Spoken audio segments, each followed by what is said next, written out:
শরীরে অসম্ভব কাঁপুনি ধরেছে তার। ইমন অনুভব করতে পারলো সবটা।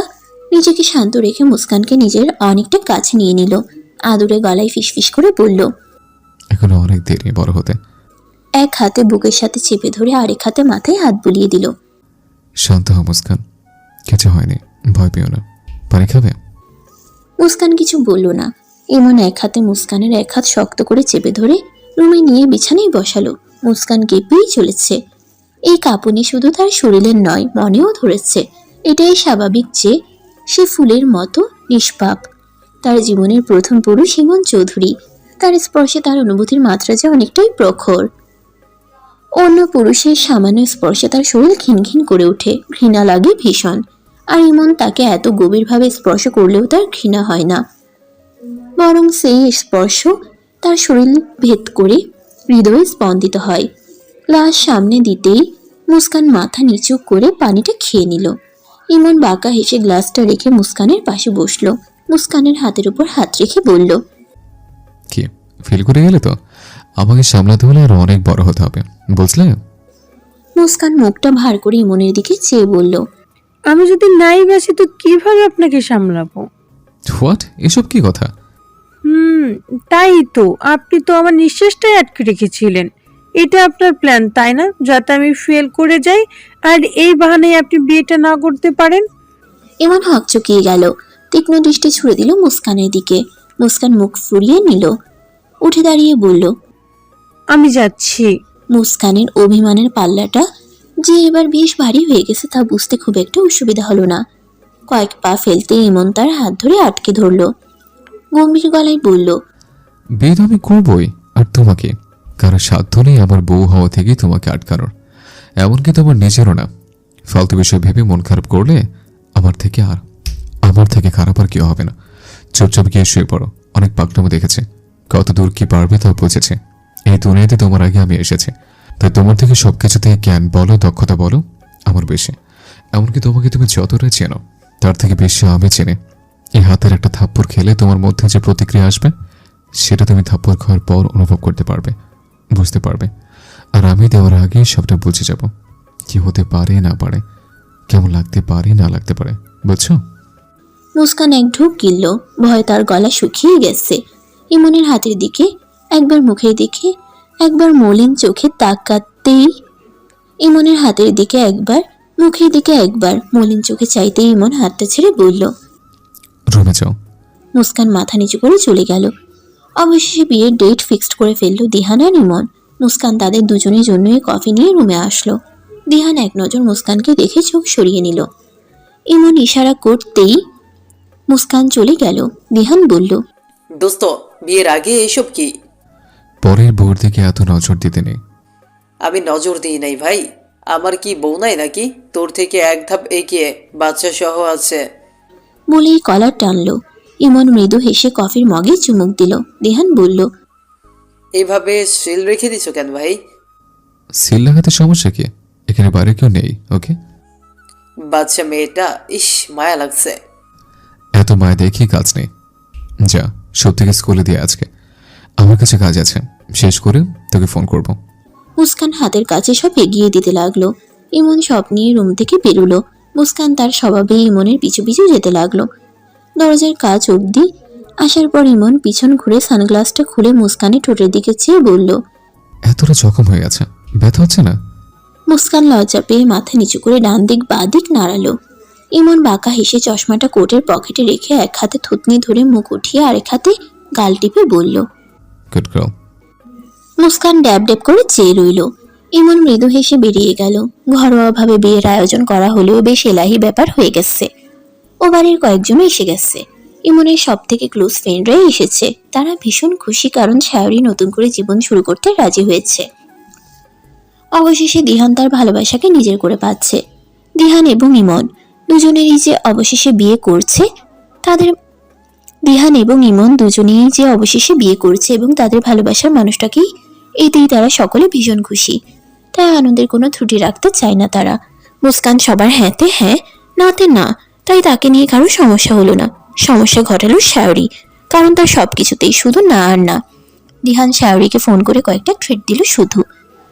শায়রি জানে দিহান ট্রেড দেওয়া অবধি কিছুই করবে না, তবুও দিহানের কথাগুলো মেনে নিল। ড্রয়িং রুমে সকলেই বসে আছে। রিক্তা সহ তাদের আরো কয়েকজন বান্ধবী মিলে মুস্কান আর শায়রিকে নিয়ে এলো। সুপ্তিও আছে তাদের সাথে। তিন্নি গিয়ে সুপ্তিকে কোলে তুলে নিল। মুস্কান আর শায়রিকে সোফায় বসানো হলো। অভ্র গিয়ে সুপ্তিকে বলল, হ্যালো মাই লিটল প্রিন্সেস, এদিকে এসো। বলেই হাত বাড়াতেই তিন্নি মুখ ভেঙচিয়ে সরে গেল।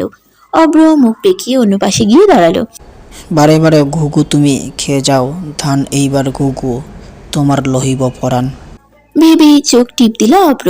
তিনি হাঁ হয়ে চোখ রাঙালো। অভ্র ডোন্ট কেয়ার ভাব দেখিয়ে অন্যদিকে তাকালো। সকলের আবদারে ইয়ানা প্রথম নাচ পরিবেশন করলো। রিক্তা গান ধরলো। সবাই বেশ হাসি ঠাট্টায় মেতে উঠেছে। এমন সময় দাদি এসে বলল, তোরা সকলে যে যার মতো খেয়ে নে, একটু পর কাজী আসবে, এখনই খেয়ে নে। বলেই মুস্কানের পাশে গিয়ে বসলো। সুপ্তির খাওয়ার সময় হয়ে গেছে। শায়রি ছাড়া সে কারো হাতে খেতে চায় না, তাই শায়রি সুপ্তিকে উপরে নিয়ে গিয়ে খাওয়াচ্ছে। সাথে তিন্নি রিক্তা আছে। ইয়ানা অভ্র ফটো তোলায় ব্যস্ত। দাদি মুস্কানের হাতের উপর হাত রেখে বলল, কিরে, ভয় লাগতেছে তোর? আবারও বলি, আমার কিছু কিন্তু 9 বছর বয়সে বিয়া হইছে, মানুষটারে চিনতামও না জানতামও না। আর তোর ভাগ্য কত ভালো, আমার নাতির সাথে ভালোই বোঝাপড়া আছে। মুস্কান লজ্জায় লাল হয়ে গেল কেমন। দাদি বলল, শোন, একটা কথা বলি, বাসর ঘরে স্বামীর কাছে নিজের সম্পূর্ণ সঁপে দিবি। যতটা বোঝাপড়ার অভাব আছে সব ঠিক হয়ে যাবে। পুরুষ মানুষের মন জুগিয়ে চলতে গেলে কি কি করতে হয়। দাদি ফিসফিস করে সব বোঝাচ্ছে মুস্কানকে। মুস্কান লজ্জায় মিয়ে যাচ্ছে। বুকের ভিতর হাতুড়ি পিটা শুরু হয়েছে তার। দাদি কথা শেষ করে বলল, যা বলছি মাথায় থাকবে তো? মুস্কান মাথা নাড়ালো। বরাবরই সে খুব বাধ্য, তাই দাদির কথায় সে বাধ্য মেয়ের মতো সাই দিল। দাদি মুচকি হাসলো আর মনে মনে ভাবলো, দাদুভাই আমার বড় ভাগ্যবতী, তা দাদা মশাইয়ের মতোই। এই মেয়েকে যেভাবে গড়াবে সে সেভাবেই গড়বে। আরেকটা কথা মাথায় ঢুকিয়ে দিই, এই বয়সে কত ছেলে 2-3 বাচ্চার বাপ হয়ে গেছে, আমার দাদুভাই বাদ থাকবে কেন? শোন মেয়ে, বর কখন বউদের বেশি ভালোবাসে জানিস? যখন তার বউ তাকে বাবা হওয়ার মতো সেরা অনুভূতিটা দেয়। যখন তোর গর্ভে ওর সন্তান আসবে দেখবি, তখন তোকে ছাড়া আর কিছু বুঝবেই না। যখন ফুটফুটে এক সন্তান ওর কোলে আসবে, যখন বাবা বলে ডাকবে, দেখবি সেদিন ওর মনের সব কষ্ট, সব ব্যথা একেবারে বিলীন হয়ে গেছে। তোকে ছাড়া, তোদের বাচ্চা ছাড়া আর কোনো দিকে মন দিতে পারবে না। পুরুষ মানুষকে নিজের কাছে আটকে রাখার মুখ্য উপায় হলো তার সন্তানের মা হওয়া। এতে তোর অধিকার, তোর জায়গা শক্ত হবে, বুঝলি? আমার শাশুড়ি মা আমাকে এইসব বুঝিয়েছিল, আর আজ আমি তোকে বোঝালাম দাদি শাশুড়ি হয়ে। আমার নাতি আমাকে আগেকার মানুষ ভেবে কথা উড়িয়ে দিতে পারে, তুই কিন্তু এই ভুল করিস না। মুরব্বীদের কথা ফেলনা না, বুঝলি? মুরব্বীরা যা বলে ভেবে চিন্তেই বলে। যেই ভাবা সেই কাজ। মুস্কানকে আবারও কাছে টেনে কানে কানে বলল। ইমন নিচে আসতেই দাদি আর মুস্কানকে একসাথে দেখলো। দাদি ইমনকে দেখে বেশ ঘাবড়েই উঠে দাঁড়ালো। ইমন ভ্রুকুচকে জিজ্ঞেস করলো, কি ব্যাপার? কি আবার ব্যাপার? তোমার গিন্নির সাথে গল্প করছিলাম। বলেই মুস্কানের দিকে আঙ্গুল ইশারা করে চুপ দেখিয়ে চলে গেল।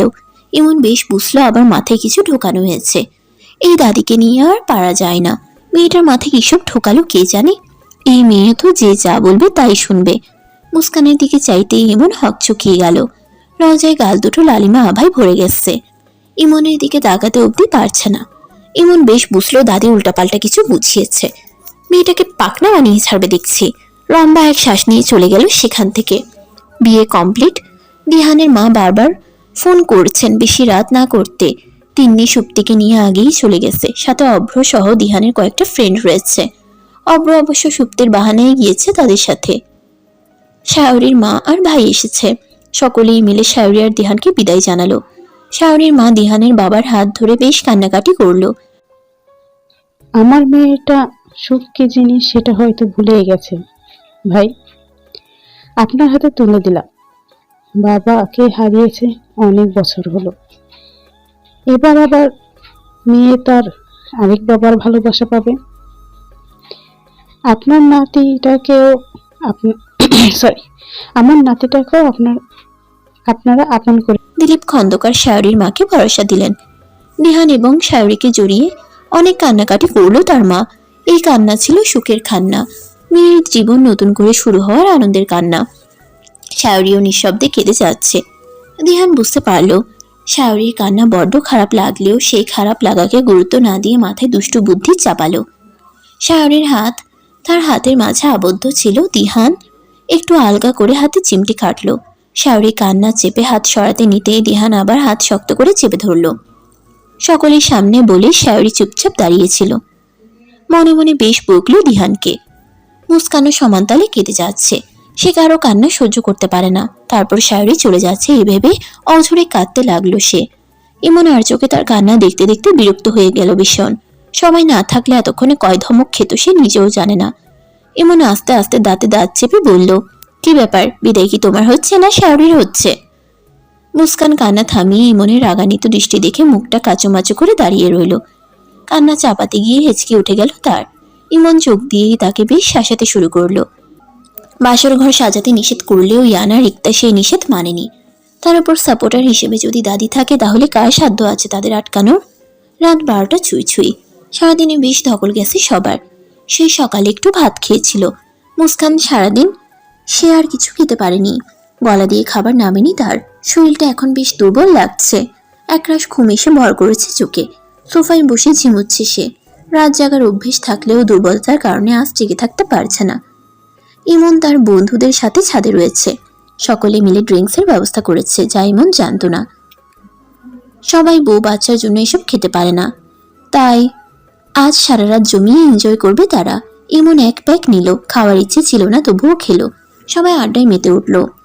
একজন অব্রকে ফোন করে ওদিকের খবরাখবর নিচ্ছে। দিহানের বাবার জন্য কোনো বন্ধু দোকানে যাওয়ার সাহস করেননি। একদিন সকলে মিলে আড্ডা দেওয়ার সুযোগ পেয়েছে, সেই সুযোগটা হাতছাড়া করতে চায়নি কেউ। দাদি এসে মুস্কানকে ঝাঁকিয়ে বলল, কিরে, এখানে ঝিমোচ্ছিস কেন? এখনই ঝিমোলে চলবে? আজ রাতটা জানি মাটি করস না তুই, এই বলে দিলাম আমি। দাদির মুখের দিকে ড্যাব ড্যাব করে চেয়ে রইল। দাদি বলল, দাঁড়া দেখি দাদু ভাই, কই তোদের রুমে যাওয়ার ব্যবস্থা করে দিচ্ছি। ছাদ থেকে বেশ তর্জন গর্জন করেই ইমনকে নিচে নিয়ে এলো দাদি। ইমন বেশ বিরক্ত হলো। দাদির হাব ভাবে মনে হচ্ছে আজই এক বাচ্চার বাবা বানিয়ে দেবে। দাদির মুখের উপর কিছু বলতেও পারছে না। বন্ধুরা সবাই হইহুল্লোড় শুরু করে দিল।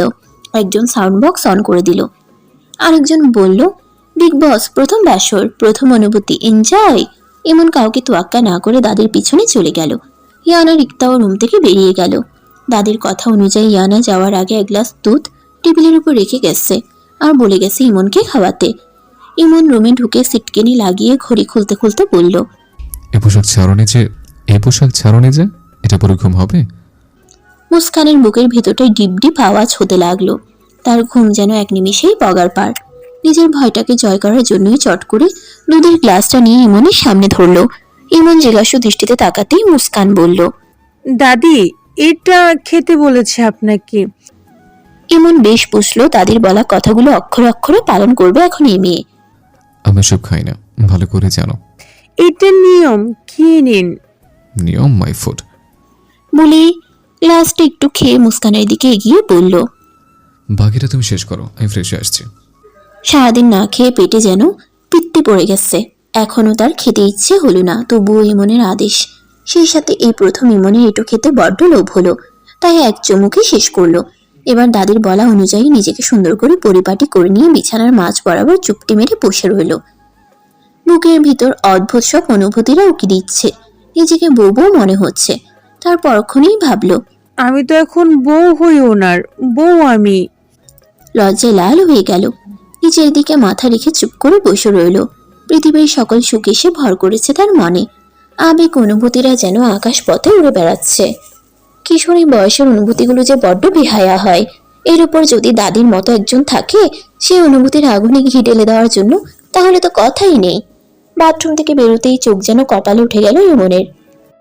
তার বাড়ির সামনের বাগানের এতগুলো গোলাপ গাছের মাঝে যখন একটা গোলাপ ফুটে থাকে, তখন সেই গোলাপটা দেখতে যতটা না সুন্দর লাগে, যতটা আনন্দ অনুভূতি হয়, যতটা সৌন্দর্য ভর করে, তার থেকে হাজার গুণ বেশি সৌন্দর্য এখন তার এই চার দেয়ালে উপস্থিত রয়েছে। বিশাল বড় বিছানার মাঝখানে যেন একটা ফুটন্ত গোলাপ ফুলকে দেখতে পারছে সে। মুস্কান ঘুমটার আড়াল থেকে এক পলক তাকিয়ে দেখতে নিতেই ইমনের নেশা ভরা চোখে ধরা পড়ে গেল। চট করে চোখ সরিয়ে নিজেকে স্বাভাবিক করে বসে রইল। ইমন কি বলবে এখন, কি করবে কিছুই মাথায় খেলছে না তার। যা বুঝতে পারছে তাতে মেয়েটা একটা শাসা নিয়ে বসে আছে, কি বলে বোঝাবে? অবুঝ মনে কি করে বুঝতে দেবে সে? আর যাই হোক, আজ মেজাজ দেখিয়ে ধমকাধমকি করে কিছু বলাটা ঠিক হবে না। সব ওই দাদের জন্য। ইচ্ছে করছে কি এখন বলি, আমার বাচ্চা বউয়ের মাথায় গোবর্তি না ঢুকালেও পারতে। নিজের মনের সাথে বোঝাপড়া করে নিয়ে এমন এক পা করে এগিয়ে বিছানায় বসলো। শান্ত গলায় ডাকলো, মুস্কান। এ কি, উনি এইভাবে ডাকছে কেন? দাদি বলল উনি প্রথমে ঘুমটাটা খুলবে, তারপর থুতনি ধরে মুখ উঠাবে। মুস্কান ঘুমটার আড়ালে থেকেই নিচু স্বরে বলল, আপনার যা লাগবে সব এনে দিব, আগে ঘুমটাটা উঠে থুতনিটা ধরুন, দাদি বলেছে এটা নিয়ম। প্রচন্ড মাথা ব্যথা ধরেছে, বালিশে পিঠ ঠেকিয়ে কেবলই চোখটা বুঝেছে শায়রি। দিহান চুপ থেকে ঘুম পাড়িয়ে রুমেই নিয়ে আসছিল। তন্নি জোর করেই তার কাছে রেখে দিল। দিহান মনে মনে ভাবছিল শায়রি হয়তো ভাববে দিহান ইচ্ছে করেই সুপ্তিকে অন্য ঘরে রেখে এলো। খানিকটা চিন্তা নিয়ে রুমে প্রবেশ করলো সে। রুমে ঢুকতেই শায়রিকে চোখ বুঝা অবস্থায় দেখতে পেল। বেশ বুঝলো ক্লান্ত অনেক, তাই কিছু না বলে বাথরুম থেকে ফ্রেশ হয়ে বেরোলো। শায়রির পোশাক পাল্টায়নি, ঘুমে পড়ে যাবে ভাব, তাই মাথায় দুষ্টু বুদ্ধি চাপলো। এতে ঘুমটাও ভেঙে যাবে, রণমূর্তির রূপটাও দেখতে পারবে। অনেক বছর পর মুচকি হেসে ড্রেসিং টেবিলের সামনে দাঁড়িয়ে শায়রির দিকে চেয়ে গলা ঝেড়ে কান ধরলো। প্রেমেরই ধুম ঝরে দু চোখের ঘুম কারে, কেন প্রেম গুম করে রেখে দিই সিম ঘরে। হলো যখন চেনা জানা 12 আনা, জানিয়ে প্রেম জমে যাবে 16 আনা। এত জোরে গাইছে যে আওয়াজটা কানে বারবার বাড়ি খাচ্ছিল। ঘুম ছেড়ে গেল, মাথাটা কেমন যেন করে উঠল। এর উপর সেই বিরক্তিকর গান, যার জন্য কলেজে রোজ ঝগড়া হতো দুজনের। আর দিহান ইচ্ছে করেই কানের কাছে এসে গলা ছাড়তো। শায়রি একসময় কেঁদেই বলেছিল, প্লিজ দিহান, এই বিরক্তকর হিরোর গান তুই গাইবি না, গাইলেও আমার সামনে না। তারপর থেকেই শুরু হলো দিহানের জ্বালানোর সুযোগ পেলেই দেবর ডায়ালগ, দেবের গান, দেবের স্টাইল দেখিয়ে রাগিয়ে দিত শায়রিকে। শায়রি তীক্ষ্ণ দৃষ্টিতে চেয়ে আছে, দিহান একগাল হাসি নিয়ে গান গাইছে আর ঘাড় ঘোরাচ্ছে। এবার শায়রি যেন তেলে বেগুনে জ্বলে উঠল। বাসর ঘর লন্ডভন্ড করে বালিশ ছুঁড়ে মারলো দিহানের দিকে। দিহান চোখ বড় বড় করে বালিশটা ক্যাচ ধরে বিছানায় ছুঁড়ে দিয়ে একটু এগিয়ে শায়রির দিকে আগাগোড়া চোখ বুলিয়ে আবার গান ধরলো। ও সুন্দরী ফুরি, তুমি মন করিলা চুরি, যদি ডাকি তোমারে মায়ার টানে আইবানে ফিরে। বলেই চোখ মেরে বিছানায় দু হাত দুদিকে দিয়ে গায়ে দিল। মজার মুডে শায়রি একেবারেই নেই। বুকের ভিতর চাপা আর্তনাদ গুলো খুব করে উকি দিচ্ছে। এর উপর দিহানের এমন তামাশায় মেজাজটা প্রচন্ড বিগড়ে গেল। ভিতরের রাগটা বাইরে প্রকাশ করলো এবার। দু হাতে দিহানের কলার চেপে দিহানের দিকে ঝুঁকে রাগান্বিত বুলি ছাড়লো। কেন করলি এটা তুই? কেন করলি? কেন বিয়ে করলি আমায়? কিসের মোহে বল, কিসের মোহে? আজ বিয়ে করেছিস এক বাচ্চার মাকে, কতদিন ভালো লাগবে তোর? তোরা পুরুষরা তো গিরগিটির মতো রং বদলাস। আজ শায়রিকে ভালো লাগছে, সুপ্তিকে ভালো লাগছে, কাল এই শায়রিকে ভালো লাগবে না, কাল ঠিকই অন্য নারীতে আসক্ত হয়ে পড়বে। আজ চোখ ভরা স্বপ্ন দেখিয়ে বুকে টেনে নিয়ে কাল মাটিতে ছুঁড়ে ফেলতো, দুবার ভাববি না। কি শান্তি পাস তোরা, বলবি কি শান্তি পাস? দিহান হতবাক হয়ে রইল। বুকের ভিতর চিনচিনে ব্যথা অনুভব হলো, সেই সাথে রাগ হলো ভীষণ। শায়রি শিশিরের সাথে তার তুলনা করছে বলে এ মেয়ে কেন বুঝে না? সব পুরুষ কাপুরুষ হয় না। এই মেয়ে কেন বুঝতে পারছে না? সব পুরুষ ভেঙে চুরমার করে দিতে আসে না। কিছু পুরুষ কারো ভেঙে চুরমার হয়ে যাওয়া হৃদয়ে ভালোবাসার পরশ ছুঁইয়ে নতুন করে বাঁচতে শেখাতেও আসে, ভালোবাসার অন্য একরূপ অনুভব করাতেও আসে। সব পুরুষ একা করে দিয়ে যায় না। কিছু পুরুষের আগমন ঘটে শূন্য হৃদয় ভরাট করার জন্য। কিছু পুরুষ সকল একাকিত্ব দূর করে সারা জীবনের সঙ্গী হওয়ার জন্য জীবনে চলে আসে। এক দীর্ঘশ্বাস ছাড়ে দিহান। শায়রি চিৎকার চেঁচামেচি চার দেয়াল ভেদ করে বাইরেও চলে গেছে। বাড়িতে মেহমান ভরপুর। দিহান শায়রিকে থামানোর চেষ্টা করতেও কাজ হলো না। উপায় না পেয়ে শায়রির দু হাতে চেপে ধরে নিজের উপর থেকে সরিয়ে বিছানায় চেপে ধরলো। দু হাত শায়রির দু হাতের উপর শক্ত করে চেপে রাখলো। শায়রি ছুটতে নিলে দিহান সমস্ত শক্তি দিয়ে তাকে চেপে মুখোমুখি মুখ করে বলল, সায়ু, পাগলামো কেন করছিস? প্লিজ চুপ কর। যে ভয়টা পাচ্ছি সেটা কখনোই সম্ভব না। সবাই এক হয় না সাইরে, বেইমানিটা সবার রক্তে থাকে না, এটা মাথায় রাখিস। আর রইল অন্য নারীতে আসক্ত হওয়া, এটা এতদিন বলেছিস, মানিয়েছে, এখন আর বলিস না দোস্ত। শায়রি কান্না ভেজা চোখে তাকালো। দিহান মুচকি হেসে বলল, নিজের ঘরে এত সুন্দরী বউ রেখে বাইরে নজর দিব কেন? কাপুরুষদের চোখে নিজের বউ ভালো লাগে না, তাই তারা পরনারীতে আসক্ত হয়।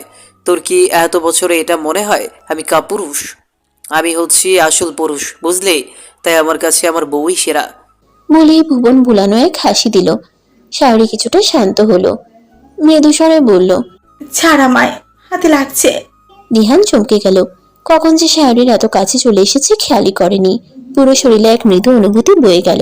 হাজারটা ইচ্ছেরা উকি দিলেও সবগুলোকেই ধামাচাপা দিয়ে বলল, বন্ধুত্বের খাতিরে তোর কপালে একটা কিস করি, ডোন্ট মাইন্ড। বলেই চট করে কিস করে সরে গেল। শায়রি আবারও কেঁদে ফেলল, যেটা ছিল সুখের কান্না। ইমন হাসবে না কাঁদবে বুঝতে পারছে না।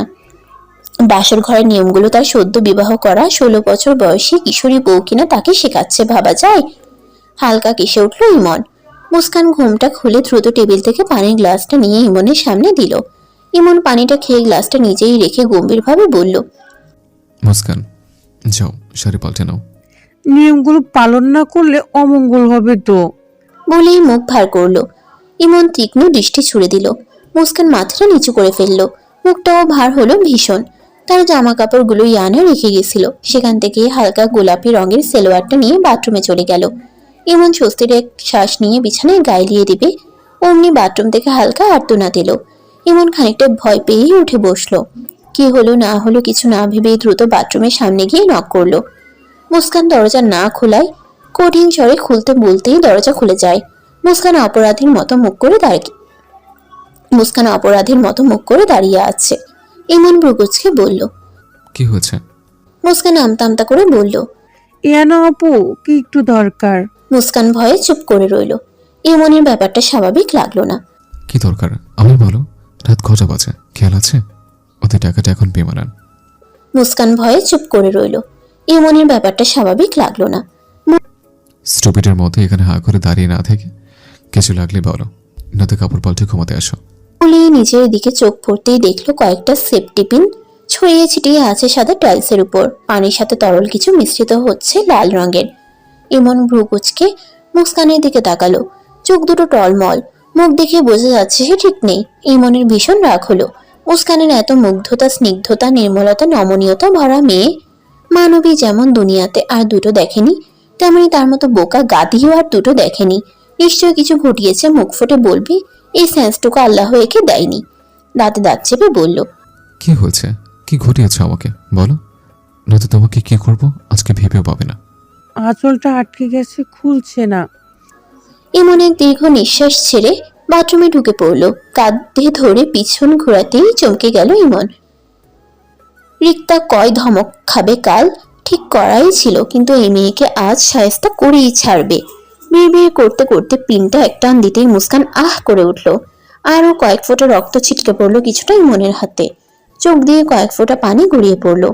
ইমন হাতটা পানিতে ধুয়ে কিছুটা পানি মুস্কানের পিঠে দিল। মুস্কান ঠান্ডায় শিউরে গেল, হালকা কাঁপছে সে। পিনটা যে জায়গায় ঢুকেছিল ইমন সেখানে আঙ্গুল ছোঁয়াতেই মুস্কান সরে গেল। ইমন রক্ত চক্ষুতে চেয়ে দু কাঁধে বেশ শক্ত করে চেপে ধরে বলল, অনুভূতি নেই? এই শরীরে কি দিয়ে তৈরি? হাত কেটে গেছে, শরীরে পিন ঢুকে গেছে, এতে কিচ্ছু যে আসে না। বলতে পারো না এই বাবা তুমি? ইমনের চিৎকারে চার দেয়াল যেন কেঁপে উঠল। সেই সাথে মুস্কানের হাত পা কাঁপতে শুরু করলো। কি হলো, কথা বলতে পারো না? কাছের বেলে হাত চলে, এমনিতে কথা বলে বলে মুখ চলে, নিজের দরকারে কেন মুখ চলে না? কোথাও আঘাত পেলে কেন মুখ খুলে বলো না? সমস্যা কি? আমি কোনো রোবট নিয়ন্ত্রণ করছি না, আর না কোনো পুতুলের সাথে বসবাস করছে যার নিজের শরীরে আঘাত হলে বিন্দুমাত্র যে আসবে না। এই কথা বলো। মুস্কান এবার প্রচন্ড ভয় পেয়ে গেল ইমনের হুঙ্কারে। কি বলবে সে তাও বুঝতে পারছে না। সে তো এমনই, ছোটবেলা থেকে অনেক দুঃখ কষ্ট সয়েছে, কোথাও ব্যথা পেলে কাউকে বলতে পারেনি। বাবা বাড়ি থাকতো না, সৎ মাকে বললে সে এসবে গুরুত্ব দিত না। ব্যথা পেলে শুয়ে নিত নীরবে, কাঁদতো এটুকুই। সেই অভ্যাসেই যে অভ্যস্ত সে। এখন হয়তো অনেকেই তার ব্যথার দাম দেবে, কিন্তু বলতে ইচ্ছে করে না। তার নিজের ব্যথা একান্তই নিজের করে রাখতে চাই সে। এমন আজকের দিনে এমন বিহেভ করতে না চাইলেও নিজের রাগটা নিয়ন্ত্রণ করতে পারেনি। আরো কিছু বলতে যাবে তখনই থেমে গেল, আর কিছু বলল না। মুস্কানের ভয়ে কাঁপুনি, চোখের পানি দেখার বিন্দু মাত্র ইচ্ছে এখন তার নেই।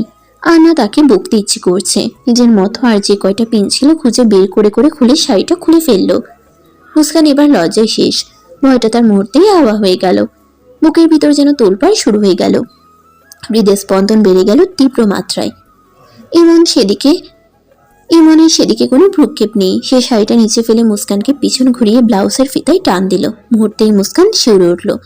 মুস্কানের উন্মুক্ত পিঠের তিলটা ইমন দেখেও না দেখার ভান করে, বুঝেও না বোঝার ভান করে গম্ভীর গলায় বলল, এবার কাপড়টা পাল্টে নাও। নেক্সট কখনো শাড়ি পরবে না। যেদিন শাড়ি পরা শিখবে, যেদিন শাড়ি খুলতে গিয়ে পেন নিজের শরীরে না ঢোকাবে, সেদিন শাড়ি পরবে, তার আগে না। বলেই বেরিয়ে গেল। কাপড় পাল্টে বেরোতেই দেখলো ইমন রেডি হচ্ছে। মুস্কানকে দেখেই বলল, তুমি ঘুমাও, আমার খুব জরুরি কাজ পড়ে গেছে, এখনো বেরোতে হবে। এত রাতে কোথায় যাচ্ছেন আপনি? ইমন মুস্কানের মুখের দিকে তাকাতেই মুস্কান মাথা নিচু করে ফেলল। না মানে এত রাতে তো কোথাও বের হন না, তাই আর কি। তুমি ঘুমাও, 1 ঘন্টার মধ্যে এসে পড়বো, নো টেনশন। ইমন বেরোতেই মুস্কান পিছন পিছন বের হলো। ইমন থেমে গিয়ে বলল, রাত অনেক হয়েছে, রুম ছেড়ে এক পা নড়বে না। বাড়িতে আজ অনেক মানুষ। আমি বের হওয়ার পর একা রুমে আসতে হবে, সো না বের হওয়াটাই বেটার। রুমে যাও, ভেতর থেকে আটকে দাও। ইমন কল্পনাও করতে পারেনি আজকে তার বের হতে হবে। এমন একটা নিউজ তার কানে আসবে। বেশ তাড়াহুড়োয় ড্রাইভ করে থানায় এলো ইমন। পুলিশের সাথে কথা বলে সব ঠিকঠাক করে নিয়ে কয়েকজনকে ফোন করিয়ে আবার বেরিয়ে পড়ল। রাত 4টা বাজে। দ্রুত বাড়ি ফিরতে হবে। মুস্কান হয়তো ঘুমিয়ে গেছে বা তার টেনশনে ঘুমাতেই পারেনি। সারাদিনের ক্লান্তিটা কারোই দূর করা হলো না। নানা রকম চিন্তা মাথায় নিয়ে ড্রাইভ করছে ইমন। এমন সময় তার ফোন বেজে উঠল। ফোন রিসিভ করতেই ও পাশ থেকে বলে উঠল, ওয়েল ডান।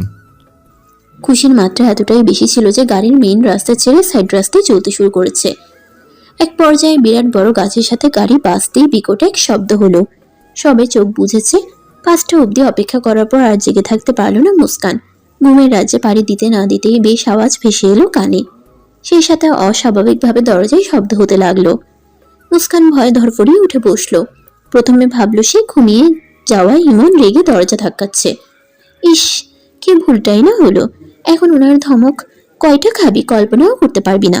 মনে মনে নিজেকে ভয় দেখিয়ে বিছানা ছেড়ে নামতেই বুঝতে পারলো ইমন নয়, দাদি আর ইয়ানা ডাকছে। দাদির অস্বাভাবিক আওয়াজ বোধহয় কাঁদছে। কিন্তু কাঁদছে কেন? বুকটা মোচু দিয়ে উঠল মুস্কানের। ছুটে গিয়ে দরজা খুলতেই দাদি মুস্কানকে জড়িয়ে হাউমাউ করে কাঁদতে লাগলো।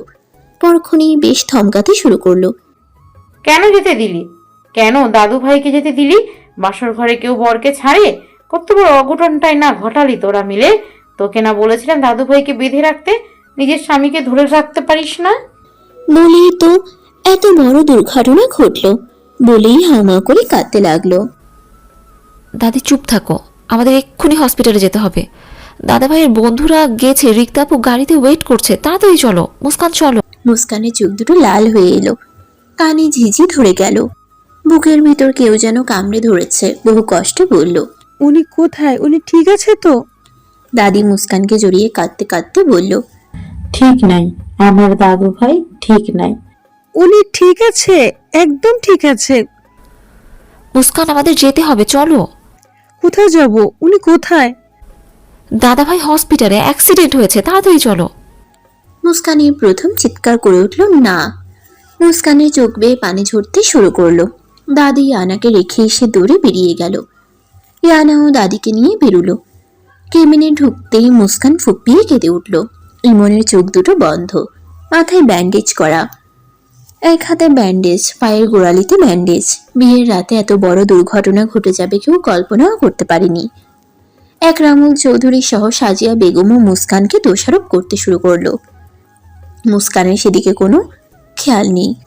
সাজিয়া বেগম মুস্কানকে কিছু কথা শোনাতে যেতে নিতেই রিক্তা বলল, আন্টি প্লিজ হসপিটালে কোনো সিন ক্রিয়েট করবেন না। কি আমি সিন ক্রিয়েট করছি? কি বলতে চাচ্ছ তুমি? আমি কিচ্ছু বলতে চাচ্ছি না, জাস্ট আপনাকে মনে করিয়ে দিচ্ছি ইমন চৌধুরীকে আটকে রাখার বা বাধ্য করে রাখার ক্ষমতা তার জন্মদাতারই নেই। সেখানে এই পিচ্ছি মেয়েটা কি করে ওর ইচ্ছার বিরুদ্ধে আটকে রাখবে? আমি মনে করি মুস্কানের এখানে কোনো দোষ নেই, এইটুকু বুঝাইতে চাইছি আপনাকে। বিয়ে করার সময় মনে ছিল না? এটা কিসের পিচ্ছি? এসব মেয়েকে আমি হাড়ে হাড়ে চিনি। দেখুন ইমন কেন বেরিয়েছিল, কি এমন কাজ ছিল ওর থেকে পরে শোনা যাবে। আপনি এমন কিছু করবেন না যাতে এই অবস্থায় ইমন হাইপার হয়ে যায়। সাজিয়া আর কিছু বলল না। সে খুব ভালো করেই জানে ইমনের বন্ধুদের বিষয়ে। যেমন ছেলে তেমনি তার বন্ধু, অসহ্য।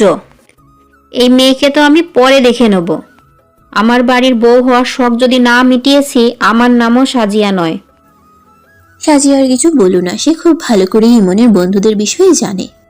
মনে মনে বেশ বকে সরে গেল সাজিয়া। দাদি মোড়ায় বসে আছে, মুস্কান একপাশে দাঁড়িয়ে চোখের পানি ফেলছে। আজ তার বড্ড অসহায় লাগছে। বুকের ভিতর প্রচন্ড কষ্ট হচ্ছে, যেমনটা তার মায়ের মৃত্যুর পর হয়েছিল। আজ যেন তার থেকেও দ্বিগুণ ব্যথা হচ্ছে বুকে। মানুষটাকে এই অবস্থায় দেখবে তার কল্পনারও বাহিরে ছিল। বুক চেপে কান্না আসছে তার। ইচ্ছে হচ্ছে ছুটে গিয়ে জড়িয়ে ধরে বলতে, আপনার কষ্ট হচ্ছে? কোথায় কষ্ট হচ্ছে বলুন? আপনার এই অবস্থা কি করে হলো? একটু সাবধান হবেন তো। আপনি জানেন না এই পৃথিবীতে আপনি ছাড়া আমার আর কেউ নেই। আপনার কিছু হলে আমার কি হবে ভেবেছেন? ঢুকরে কেঁদে উঠল মুস্কান। ইয়ানা গিয়ে মুস্কানকে জড়িয়ে ধরলো। শায়রি, দিহান, অব্র এসেছে সবাই কেবিনের বাইরে। ভিতরে শুধু শায়রি আর মুস্কান। ইমন ঝাপসা চোখে মুস্কানকে এক নজর দেখলো। ইমন খুব কষ্ট করে ভারী নিঃশ্বাস ফেলতে ফেলতে এক হাত একটু উঁচিয়ে আঙ্গুল মুস্কানের দিকে তাক করে বলল, ওকে কাঁদতে নিষেধ কর শায়রি। আমি মরে যাইনি তো, আমি জীবিত আছি। ও কাঁদছে কেন এইভাবে? আমার এখানে ব্যথা লাগছে। বলে বুকের বাঁ পাশে ইশারা করলো। শায়রি চোখ বড় বড় করে বলল,